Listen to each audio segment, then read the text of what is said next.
ሰላም እንዴት ናችሁ? ዛሬም በአዲስ ቪዲዮ መጥቻለሁ። በዛሬው ቪዲዮ ደግሞ የምናወራው በጣም ኢንተረስቲንግ ስለሆነው ስለ ሶሻል ሚዲያ ማኔጅመንት ነው። እኔ ራሴ ላለፉት 2 እና 3 ዓመታት ስራበት የነበረው ፊልድ ነው። ከፐርሰናል ኤክስፒሪየንስ በመነሳት እንዴት አሪፍ የሶሻል ሚዲያ ማኔጀር መሆን እንደምችሉ በዲቴይል ነው ያለን ማለት ነው። እናም ለማታውቁኝ ዘኪሩቤል ዘውዱ እባላለሁ። እናም ላለፉት 2 እና 3 ዓመታት ከተለያዩ ክላይንቶች ጋር ሶሻል ሚዲያ ጋር የተገናኙ ስራዎችን ሰራ ቆይቻለሁ። እናም ከፐርሰናል ኤክስፒሪየንስ አንጻር በመነሳት በዚህኛው ቪዲዮ ስለ ሶሻል ሚዲያ ማኔጅመንት አሪፍ የሆነ ግንዛቤ ይፈጥርላችኋል ብዬ አስባለሁ። እስከ መጨረሻው ድረስ ተከታተሉኝ። እናም ቪዲዮውን በ4 ቻፕተሮች ከፋፍለን በመጀመሪያ ሶሻል ሚዲያ ማኔጅመንት ምንድነው የሚለውን እናያለን። ከዛ መቀጠል ደግሞ ሶሻል ሚዲያ ማኔጅመንትን ለምን መማር ያስፈልጋል የሚለውን እናያለን። በሶስተኛነት ደግሞ ሶሻል ሚዲያ ማኔጅመንትን ለመጀመር የሚያስፈልጓችሁ ስኪሎች እና ቱሎች ምንድናቸው የሚለውን ዲቴይል እናያለን ማለት ነው። መጨረሻ ላይ ደግሞ ዋናውና ወሳኝ ነጥብ የሚባለውን እንዴት ለሶሻል ሚዲያ ስራ ክላይንት ማግኘት እንደሚችሉ አሳያችኋለሁ ማለት ነው። እስከ መጨረሻው ድረስ ከተከታተላችሁ ደግሞ እንደ ቺት ኮድ ወይም እንደ ቲፕ እንዲሆን የሆነ ነገር መጨረሻ ላይ ጨምርላችኋለሁ። ስለዛ እስከ ቪዲዮ ፍጻሜ ድረስ አብራችሁኝ። በመጀመሪያ የምናገኘው ሶሻል ሚዲያ ማኔጅመንት ምንድነው የሚለውን ነው። ሶሻል ሚዲያ ማኔጅመንት ማለት የሆነ ድርጅትን ሶሻል ሚዲያ አካውንት በመቀበል ወይም ደግሞ አዲስ ሶሻል ሚዲያ አካውንት ክሬት በማድረግ እና ያን ሶሻል ሚዲያ አካውንት ማስተዳደር ማለት ነው ሶሻል ሚዲያ ማኔጅመንት የምንለው።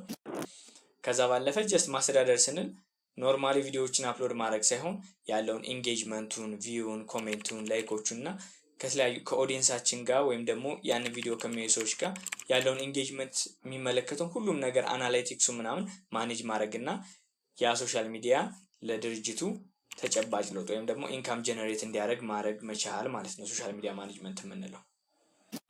በሁለተኛነት የምናገኘው ለምን ሶሻል ሚዲያ ማኔጅመንትን መማር ያስፈልጋል ወይም ደግሞ ሶሻል ሚዲያ ማኔጀር መሆን ያስፈልጋል ነው።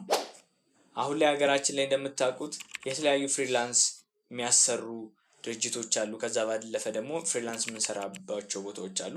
ከነዛ ውስጥ የመጀመሪያው አፍሪወርክ የሚባለው ነው። እንግዲህ አፍሪወርክ ላይ ካወቃችሁ የተለያዩ የሶሻል ሚዲያ ስራዎች እና የተለያዩ ስኪሎችን የሚጠይቁ ስራዎች ይመጣሉ። አሁን ላይ ሶሻል ሚዲያ ማኔጅመንትን ብንወስድ በቀኑ 3-4 ከዛም በላይ ስራዎች ስለ ሶሻል ሚዲያ ማኔጅመንት ይለቀቃሉ። አብዛኞቹ ፍሪላንስ ናቸው። ከዛ ባለፈ ደግሞ እዛ ኦፊስን ፐርማነንትሊ የሚቀጥሩ የተለያዩ ድርጅቶች አሉ። አንደኛ እዛ ውስጥ አፕላይ አድርገን ለመስራት እንጠቀምበታለን። ከዛ ቀላል ነው ማለት ነው። ስራ ማግኘቱ ቀላል ነው። ከዛ ባለፈ ደግሞ ኢኒሻል ኢንቨስትመንቱም ከፍተኛ አይደለም። በሁለተኛነት ለምን መማር አስፈለገ ካልን ፍሌክሲቢሊቲ የሚባለው ነገር ነው። ፍሌክሲቢሊቲ ማለት የፈለግነው ቦታ ሆነን መስራት እንችላለን። ኦፊስ ውስጥ ሆነን መስራት እንችላለን። ሻይ ቡና እያልን መስራት እንችላለን። ቤታችን ሆነን መስራት እንችላለን። ጊዜና ቦታ አይገድበንም ማለት ነው ይህን ስራ ለመስራት። ደግሞ በሶስተኛነት ይሄ ላይክ ፍሪላንስ የሚባለው ነገር ለአንድ ድርጅት ብቻ አይደለም የምንሰራው። አሁን ሶሻል ሚዲያ ማኔጀር ከሆናችሁ ኤጀንት ልትሆኑ ትችላላችሁ እና ይህን ስራ መስራት ከቻላችሁ ለተለያዩ ድርጅቶች 3-4 ድርጅቶችን ከዛም በላይ መስራት ትችላላችሁ ማለት ነው። በተጨማሪ ደግሞ ለመማር ያስፈልገናል የምትሉ ከሆነ ሰዎችን ቀጥራችሁ ማሰራት ትችላላችሁ ማለት ነው። አሁን እናንተ አሪፍ ዲጂታል ማርኬተር ከሆናችሁ በስራችሁ የተለያዩ ሰዎችን በመቅጠርና የተለያዩ ድርጅቶች ማኔጅ በማድረግ ገቢያችሁን ማሳደግ ትችሉበታላችሁ። ከዛ ባለፈ ደግሞ ለራሳችሁ ድርጅት ሶሻል ሚዲያ ማኔጅ ማድረግ ትችላላችሁ። አሁን ለምሳሌ እኔ ዘኪሩቤል የሚባል የቢዩቲ ፕሮዳክት የሚሸጥ ካምፓኒ ቢኖረኝ ወይም ድርጅት ቢኖረኝ የዛን ድርጅት ፕሮዳክቶች ጀስት ራሴ ማስተዋወቅ እችላለሁ ማለት ነው። ማኔጅ ማድረግ እችላለሁ፣ ማስተዳደር እችላለሁ። ከዛ ደግሞ ብራንዱን መገንባት እችላለሁ ማለት ነው። በእነዚህ ምክንያቶች ሶሻል ሚዲያ ማኔጅመንትን መማር አስፈላጊ ነው ማለት ነው። ሶስተኛነት የምናገኘው ሶሻል ሚዲያ ማኔጅመንትን ለመጀመር ምን ያስፈልገናል ነው። እንግዲህ ስኪሉ ብቻ አይደለም ያስፈልገን፣ በዋነኛነት ስኪሉ ነው። ሶሻል ሚዲያ ማኔጅመንት ለመስራት ስኪሉ ኮፒራይቲንግ፣ ኮንቴንት ክሬሽን፣ ቪዲዮ ኤዲቲንግ ምናምን የሚባሉ ስኪሎች ያስፈልጉናል። ነገር ግን ከነዛ ባለፈ የሚያስፈልጉን የተለያዩ ቱሎች አሉ። የመጀመሪያው አሪፍ ፐርፎርማንስ ያለው ስልክ ነው። አሁን ሳምሰንግ ምናምን ስልኮች አሪፍ ናቸው፣ ስራዎችን መስራት እንችልባቸዋለን። አሪፍ ፐርፎርማንስ ያለው ስልክ ያስፈልገናል። ከዛ ደግሞ በሁለተኛነት የሚያስፈልገን ነገር ዋናው ነገር ምንድነው? አሪፍ ስፔክ ያለው ፒሲ፣ የተለያዩ ግራፊክሶችን መስራት የሚችል ፒሲ። ከዛ ባለፈ ደግሞ ጀስት አድቫንስድ የሚባሉትን ቪዲዮ ኤዲቲንግ ቱሎች ሳይሆን ይሄ ካፕከት ምናምን መስራት የምንችልበት ቱል የሚያሰራ ፒሲ ያስፈልገናል ማለት ነው። ከዛ በተጨማሪ ደግሞ በዋነኛነት የሚያስፈልገን ነገር ኢንተርኔት ነው።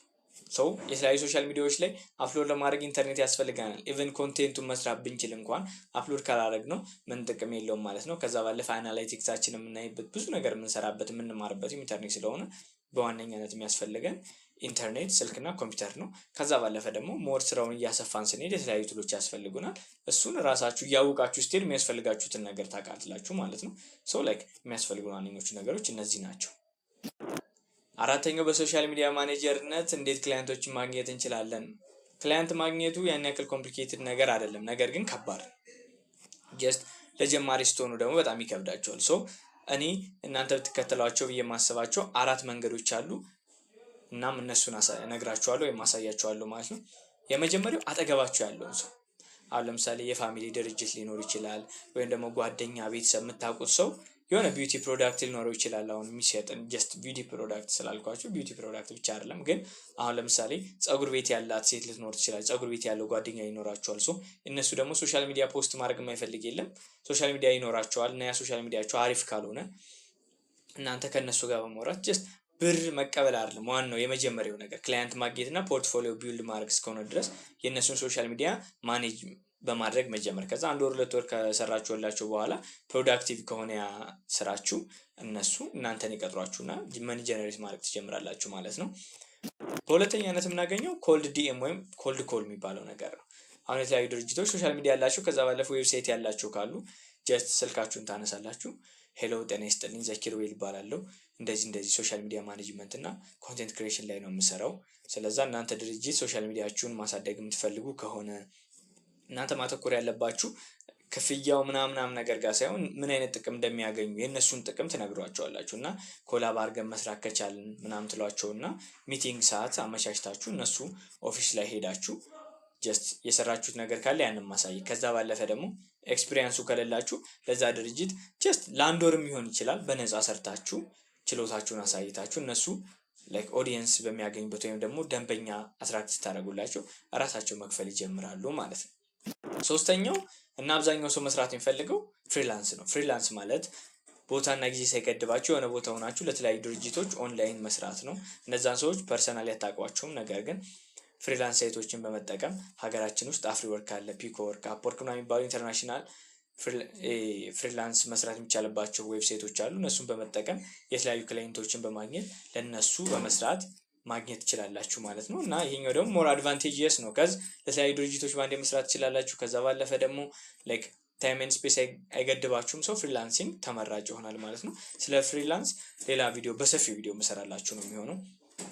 በአራተኛነት የምናገኘው ደግሞ ኢንፐርሰን ማናገር። አሁን ለምሳሌ የምትማሩበት ትምህርት ቤት ይሆናል፣ ሜይ ቢ የግል ትምህርት ቤት ከሆነ ከዛ ባለፈ ደግሞ የሆነ ምሳ የምትበሉበት ምግብ ቤት ከሆነ የሆነ ሊኖር ይችላል። የምትሄዱበት ቦታ ላይ ሶሻል ሚዲያ ማኔጅ ማድረግ አቅቷቸው ወይ ደግሞ ሶሻል ሚዲያ ላይ ኖራቸው ይችላል። ሶ ኢንፐርሰን በማውራት እና እንዴት ድርጅታቸውን ሊያሳድግላቸው እንደሚችል ለእነሱ በመንገድ ከእነሱ ጋር ዲል በማድረግ መስራት ትችላላችሁ ማለት ነው።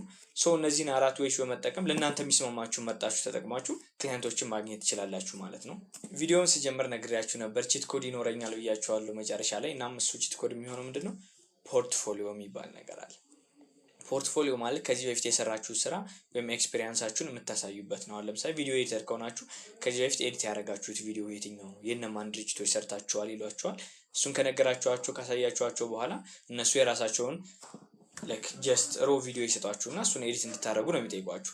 ግን ላይክ ፖርትፎሊዮአችሁን ቢውልድ ማድረግ ላይ ሞር ፎከስ ካደረጋችሁ አብዛኛው ሰው የመጀመሪያው ነገሩ ፖርትፎሊዮ አይቶ ነው። ላይክ አሁን ለምሳሌ ቪዲዮ ኤዲተር እንዴት ነው የሚመርጡት ወይም ደግሞ ግራፊክ ዲዛይነር እንዴት ነው የሚያስገቡ ካላችሁ መጀመሪያ ፖርትፎሊዮአችሁን ትልካላችሁ። ፖርትፎሊዮአችሁን አይቶ ከወደዱት እና ከነሱ ድርጅት ጋር መሄድ ከሆነ በቃ ይሄ ሰው ከኛ ጋር ሊሰራ ይችላል ብለው ነው የሚያናግሯችሁ ማለት ነው። ሶ ፖርትፎሊዮአችሁን ቢውልድ አድርጉ። ኔክስት ቲንግ ደግሞ ገንዘቡ ላይ ፎከስ አታድርጉ። ላይክ መጀመሪያ ላይ ስለ ብሩ ሳይሆን መጨነቅ ያለባችሁ እንዴት ነው ኤክስፒሪየንስ የሚኖረው፣ ፖርትፎሊዮን ቢውልድ እንዴት አደርጋለሁ። ከዛ ባለፈ ደግሞ ኔትወርኪንግ ማስፋት ላይ ፎከስ አድርጉ ማለት ነው። ለሶሻል ሚዲያ ማኔጅመንት ያያችሁትን ይመስላል ማለት ነው። ያልገባችሁ ነገር ካለ ኮሜንት ሴክሽን ስር ጥያቄዎችን አስቀምጡልኝ፣ እሱን መልስላችኋለሁ ማለት ነው። ከዛ ባለፈ እንድሰራላችሁ የምትፈልጉት ቪዲዮ ካለ እሱንም ኮሜንት ሴክሽን ስር አስቀምጡልኝ። እናም ላይክ፣ ሼር፣ ኮሜንት፣ ሰብስክራይብ ማድረግ እንዳይረሳ። አመሰግናለሁ።